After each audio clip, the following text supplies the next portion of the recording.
Reverend Dr. Barber said it's not just about the backdoor politics of meetings with the presidents and other leaders. It's about local activism. What's your reaction? It's about both, considering that at the beginning of this administration, they did have a backroom meeting with President Joe Biden, and he slammed the door in their face, told them flat out that he would not be moving forward with executive orders to commit to Black voters or any other promises that he's made. So it's a little bit of both.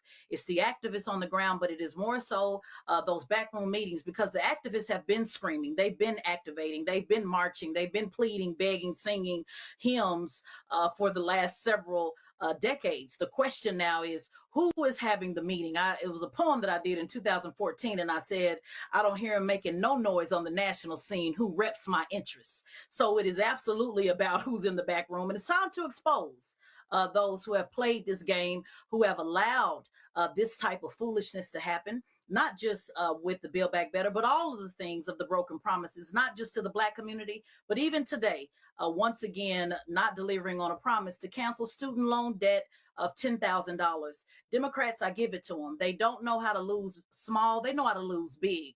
They say if they're going to lose, they're going to lose it all. And they did that today by basically offending every person of color, white person, anybody that went to college between 18 and 45 that has student loan debt. So it has just been a horrible year, and I really don't understand how they plan on coming back around next year before March, when the midterms actually start.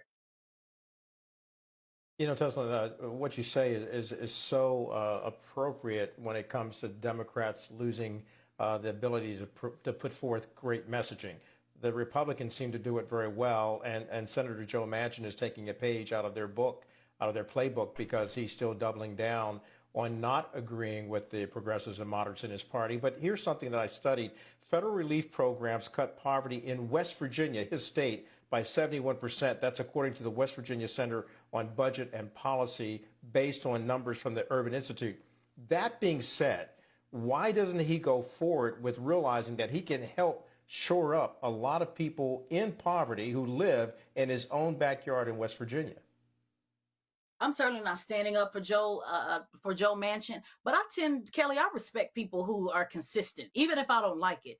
Joe Manchin has said all along he is a conservative Democrat. He has governed as a conservative Democrat. He's been in the Senate as a conservative Democrat. He was on council, I believe, as a conservative Democrat. He has not once changed his position.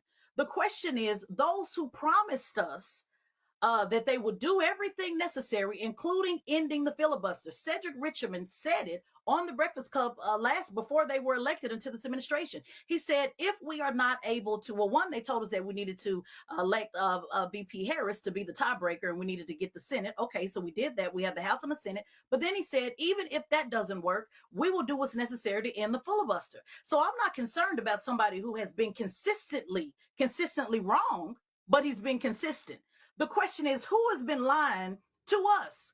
Who is it that came to us and made a promise to us and then flipped the script once they got in office? So I don't expect him to be any different. His voters voted him in, and they voted him in repeatedly. Now the question is, what are we going to do as we move forward to 2022? Tezlyn and Kelly, one of my favorite data points about Joe Manchin's constituency is that 30% of the people over the age of 65 don't have their natural teeth, so they require heavy dental work, and Joe Manchin is against expanding Medicare for dental coverage. So is that the kind of thing, though, that's going to hit to that local activism, the pocketbook politics that we're talking about, to really start flipping these individual senators? Right. Well, Joe Manchin is not representing his district, but Joe Biden was elected 90% by Black people. So when is he going to feel the consequences and repercussions for that? If they continue to elect Joe Manchin based upon his record, then that's what those voters do. There's always going to be some that are not served well. Again, I want to repeat again, I'm not making excuses for Joe Manchin. I think he is absolutely wrong, but I have to be honest and say he's been consistent. He told them in June, he told them, I'm not changing. This is what it is. So why is Joe Biden not ending the filibuster in order to push the line? That's why I feel everybody's redirecting their attention. It's kind of like if my husband cheats on me and we're saying, well, what about the man down the street? Well, what about my man? What does my man do? Did he come home last night?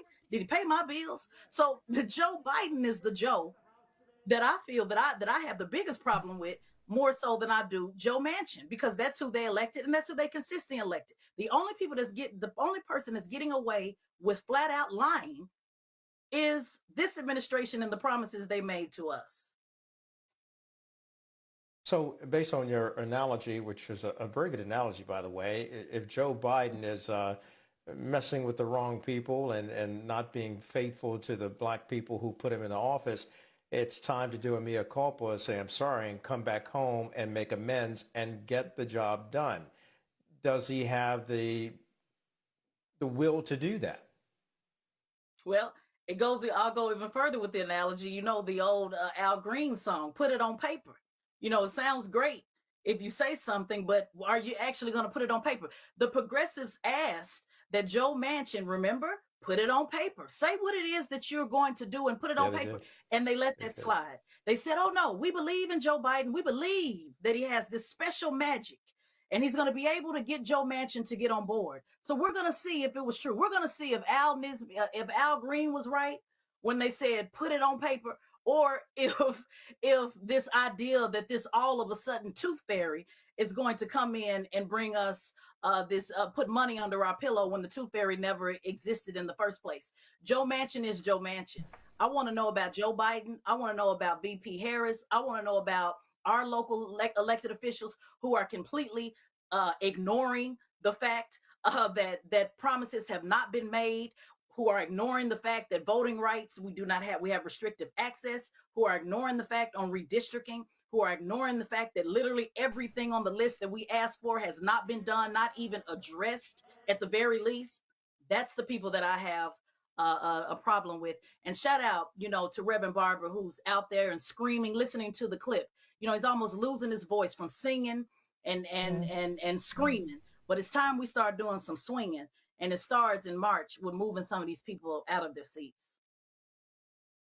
Tezlyn, though, progressives predicted this. That's why they didn't want to rely on the Manchin strategy, right? And progressives like Senator Warren straight up went on TV today saying, hey, President Biden can just cancel student debt with a piece of paper, right? It's just write a signature on a piece of paper. So is it progressives to blame if it's not Joe Manchin? I know you say the buck stops with Joe Biden. He is the president, but are people surprised that he turned out to be the moderate that he promised to be?